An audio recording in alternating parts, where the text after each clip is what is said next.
Hello, good afternoon. I am Mr. Dibyendu Mondal, Assistant Professor of Greater Kolkata College of Engineering and Management. Today I am discussing about loading and unloading criteria. This is my lecture number 4. Okay, continuation with the previous lecture, module 2, loading and unloading criteria. Okay, first one, loading and unloading criteria. Okay, first one, let us first clarify what is meant by loading and what is meant by unloading in a plastic state. Consider a plastic state at which the yield function vanishes. F sigma ij comma e within bracket p superscript that indicate that is the plastic ij comma k equal 0. If we consider the time rate of f that is equal to del f by del sigma ij plus del f by del e ij, p means plastic, del ij p plus del f by del k k. Here obviously f equal to 0 and f less than 0 at a time t would imply f less than equal to 0. The next instant of time, such a change leads to an elastic state, and that is natural attribute to the term unloading. Unloading means no load. However, we also require that in an unloading process no plastic strain occurs. No plastic strain, no permanent strain. E ij dot p means plastic equal 0, and that by its very nature the rate of change of the strain hardening parameter k must also vanish.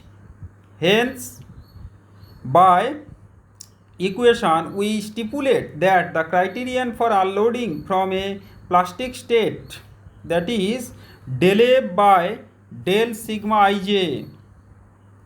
dot ij less than equal to 0, f equal to 0, it is said to be loading or neutral loading. Okay, that is the loading or neutral loading. So this is the loading and unloading. First one, del f by del sigma sigma dot ij less than 0, f is equal to 0. It is said to be a loading or unloading, loading or neutral loading. Okay. Now go to second slide. During neutral loading, del f by del sigma sigma dot ij equal to 0.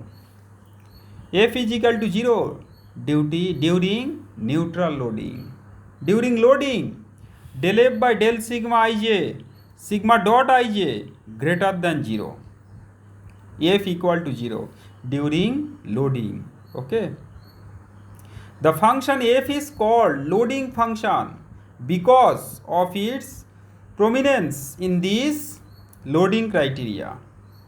A simple geometric interpretation of this criteria exists. Since the yield surface, that is loading surface, is assumed to be a closed surface, we can speak of its inside and outside. Then for a state of stress on the loading surface, loading, unloading or neutral loading takes place according to whether the stress increment vector is directed outward, inward or along the tangent to the loading surface respectively. Because of the geometry,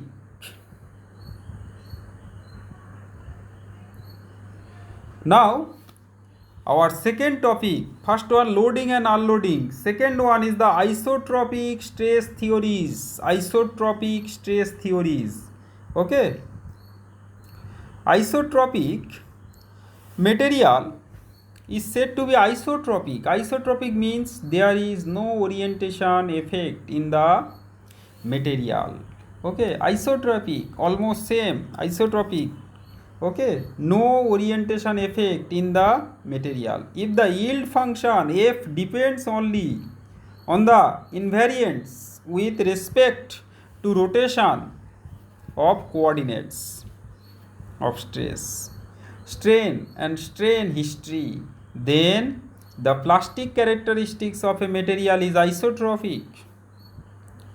If the yield function f is an isotropic function of the stress alone, then the theory of plasticity is called an isotropic stress theory. In such theories, f equal to f I1 I2 I3. Okay, that is the function f equal to f I1 I2 and I3, where I1 I2 and I3, that is the three invariants of the stress tensor sigma ij. Okay, three invariant of the stress tensor sigma ij. Equivalently, we may write in terms of principal stresses f equal to sigma f, sigma 1, sigma 2, sigma 3. F, that is a function of sigma 1, sigma 2 and sigma 3. So first one, f is equal to I1 I2 I3, function of, that is the three invariant of the stress tensor. Okay, now principal stress means no shear stress. Okay, principal stress, that is the no shear stress. Principal stresses sigma 1, sigma 2, sigma 3 are taken as the coordinate axis. The surface f sigma 1, sigma 2, sigma 3 equal 0 can be plotted in a three-dimensional stress space. Okay, sigma 1 is axis in the line. If you draw the diagram, yield surface in a principal stress space, sigma 1 equal to sigma 2 equal to sigma 3. Okay, three-dimensional, sigma 1 acting along x, sigma 2 acting along y, sigma 3 acting along z axis. If we take f is equal to z2 minus k square, the surface f is equal to 0 will appear as a circular cylinder whose axis is equally inclined to the coordinate axis. Okay, shown here, axis is inclined to the coordinate axis. Axis in the line sigma 1, sigma 2 and sigma 3. Now, according to P.W. Bridgman, the plastic deformation of metals essentially is independent of hydrostatic pressure. Crossland and many others have verified this result. If this conclusion is accepted, the yield function will be independent of I1 is equal to sigma 1 plus sigma 2 plus sigma 3. Okay, yield function I1, that is equal to sigma 1 plus sigma 2 plus sigma 3.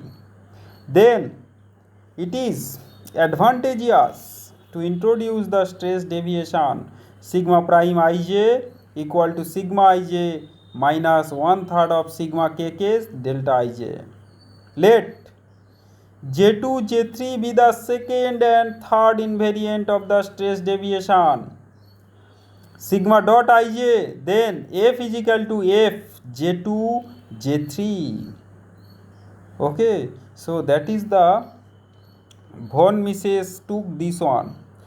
If you draw the diagram, if you draw, this is the cylindrical face, cylindrical body, sigma 1, sigma 2 and axis line drawn here, represented by the central line, axis line here, sigma 1 equal to sigma 2 equal to sigma 3. Okay. Further, J2 does not appear, and in this way obtained this famous criterion f is equal to J2 minus constant. The surface f J2 equal to 0 when plotted in the space of principal stresses will be a cylinder perpendicular to the plane. I1 is equal to sigma 1 plus sigma 2 plus sigma 3, that is equal to 0. Its axis is equally inclined to the coordinate axis sigma 1, sigma 2, sigma 3, but its cross section is no longer circular. If J3 participates in F, when F depends on J2, J3 alone, it can be written in the form F sigma 1 minus sigma 3, sigma 2 minus sigma 3. Then a two-dimensional plot of the surface F is equal to 0 is possible with sigma 1 minus sigma 3, sigma 2 minus sigma 3 as a coordinate axis. Another way of representing a yield surface when it is unaffected by hydrostatic pressure is to project the yield surface on the so-called pi plane. Okay, that is the so-called pi plane. Now,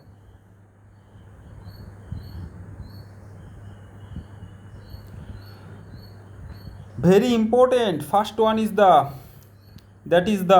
elliptical, first one, von Mises criterion. X-axis that is represented by sigma 1 minus sigma 3, y-axis that is represented by sigma 2 minus sigma 3. Okay, and von Mises, that is the elliptical surface. Okay, Texco maximum shear constant. Yield surface plotted on the plane of sigma 1 minus sigma 2, sigma 2 minus sigma 3. Okay, here first one, this is the elliptical surface, then this is developed by another scientist. The shape looks like this one.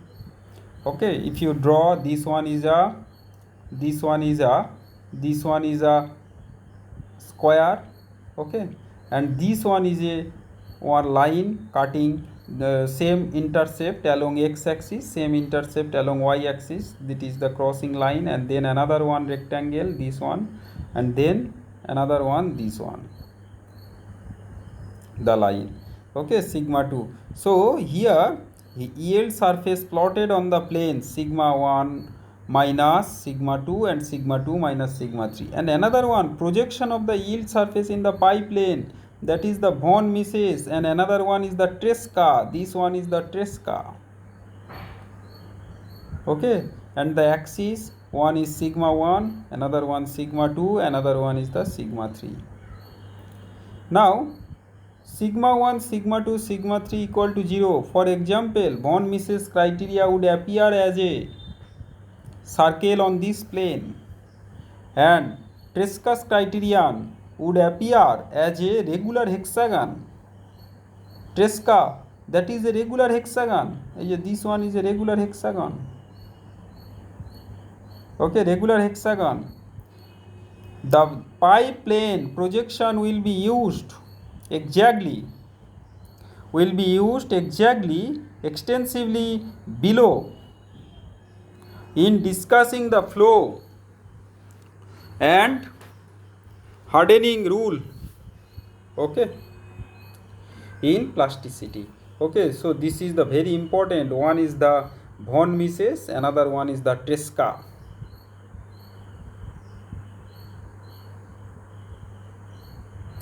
Further examples of yield function. Let sigma prime ij stands for the stress deviation and J2, J3 for the second and third invariants of sigma prime ij respectively.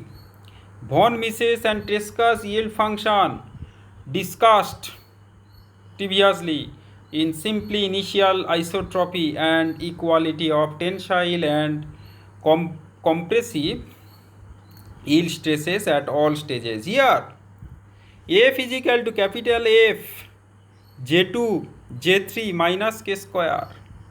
Okay, small f stresses at all stages of the deformation. The mode general expression F is equal to capital F J2 J3 minus k square still contains no Bosch-Singer effect. A simple example is capital F J2 cube minus C J3 square. A good correlation with Osgood's experimental data is obtained by taking C equal to, here is a C, that is the constant, C is equal to 2.25. okay, C equal to 2.25. Capital F is equal to J2 square minus C J3 2. Now we describe the Bostinger effect, but preserve isotropy. The following yield functions have been suggested. Small f is equal to capital F J2 minus m sigma prime ij e ij p minus k square. Small f, another one, capital F J2 J3, first one J2, then J2 J3, m sigma 1 sigma prime ij e ij p minus k square. Small f, that is equal to capital F J2 J3 minus h J2 J3 sigma prime ij e to the power p ij minus k square. Small f is equal to capital F J2 J3 minus p J2 J3 sigma prime ij plus q J2 J3 t ij e to the e p ij minus k square. Tij, that is equal to sigma prime jk sigma prime kj minus 2 by 3 j2 sigma ij. To reveal the preserved initial anisotropy, we may use F is equal to d ijw sigma ij sigma kl minus k square, which contains no Bostinger effect. Here dijkl is composed of a set of 21 independent constants.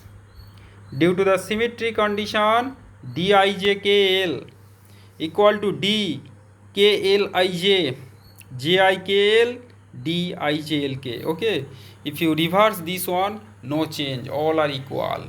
Okay, it is assumed, if compressibility is assumed, incompressibility is assumed, the number of independent constant is reduced to 15.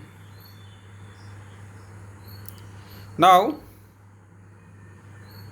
so d ijkl d klij d jikl ijkl. Okay, finally expression f dijkl sigma prime ij minus m ij p means plastic, sigma dot kl, okay, sigma prime kl me p kl minus k square, that is the equation f equal to this one. This one is the yields the Bostinger effect, which is controlled by one constant. The initial anisotropy is not preserved during deformation. Yield functions such as this will be discussed more fully in our next session. This example all use a single analytic function to represent the entire yield surface. If a yield surface is composed of piecewise smooth surfaces which meet to form corners, it would be convenient to use a separate expression for each of these piecewise smooth surfaces. This concept leads to Koitzer generalization. Okay, very important, Koitzer generalization. This one is the Bostinger effect. Now our next one,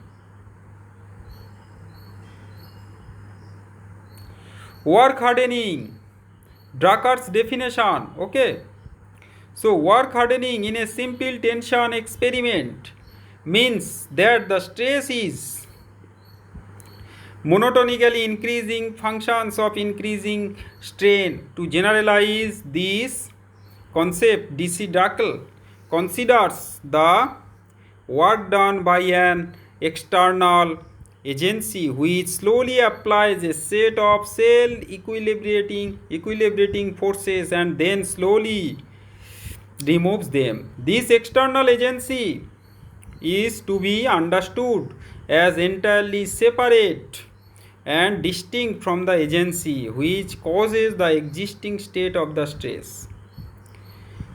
The original configuration may or may not be restored after the cycle.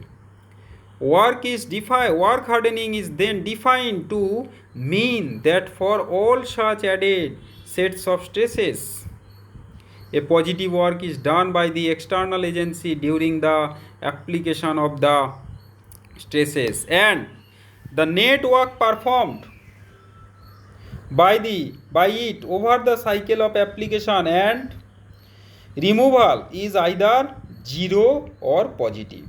Okay. So my last slide refreshed Drucker's definition of work hardening means that useful net energy over and above the elastic energy cannot be extracted from the material and system of forces acting upon it. Consider a volume of material in which there is a homogeneous state of stress sigma ij and strain Eij. Suppose that is an external agency applies small surfaces traction which alters the stresses at each point by d sigma ij produces small strain increment. On removing the stress d sigma ij, strain deij c is recovered. Then according to the definition of the above, material is said to be work hardening if the following two conditions hold true: d sigma ij deij greater 0, d sigma ij deii ij minus deij greater than equal to 0. One is the upon loading, another one is the on completing a cycle. Let us denote by deijp the plastic strain increment which is not recovered by the process above. Then since depij deij minus de alpha ij, the second conditions may be written as d sigma ij deijp greater than equal to 0. Okay, so that is the plastic strain increment, okay, which is not recovered by the process above. So this is my last slide. Next, thank you. If you like my video, okay, it is uploaded by me in YouTube. If you like my video, you have to subscribe. Okay, you subscribe it. Okay, and if you have any doubt, please ask me. Okay, anytime by telephone or through mail. It is your choice. Okay, thank you all, thank you.